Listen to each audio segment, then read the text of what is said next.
দেখো বন্ধুরা, শিলনোড়াতে আমি সিমটা বেটে নিয়েছি। একটু মুখে দিয়ে দেখলাম দারুণ লবণীয় হয়েছে।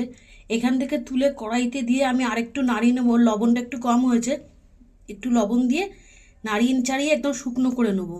এটা গরম ভাতে খেয়ে দেখবে, দারুণ লাগে। আর শিলনোড়াতে বাটলে বন্ধুরা ভীষণ টেস্ট হয় ব্লেন্ডারের থেকে।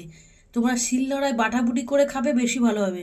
আমাদের শিলনোড়াটা খুব ছোট, সব কিছু বাটতে অসুবিধা হয়। একটা বড় দুমড়ো শিলনোড়া আছে, ওটা আমার কোমরের প্রবলেমের জন্য চাগাতে পারি না, ওই জন্য বার করি না। এটা দিয়ে করে নিলাম, বেটে নিলাম। ঠিক আছে, তোমরা এইভাবে করে খাবে, শীতের সিম দারুণ লাগে খেতে এইভাবে বাটা করলে।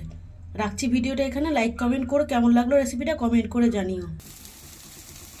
দেখো বন্ধুরা, উঠিয়ে নিয়ে আমি কড়াইতে দিয়ে দিয়েছি। আর কিছুই না, একটু লবণ কম হয়েছিল, লবণটা দিয়ে এই দেখো ভাজা ভাজা করছি। দেখো উঠে আসছে সব কড়াই থেকে। এটা যতটা শুকনো হবে ততই টেস্ট হবে। এটা কাঁচকলার খোসা বাটা, লাউয়ের খোসা বাটা সব কিছুই আমি করি, কিন্তু কোমরের প্রবলেমের জন্য এসব করা বন্ধ করে দিয়েছিলাম। কিন্তু শীতকাল মানে এসব বাটাবুটি দিয়ে ভাত খেতে অসাধারণ লাগে।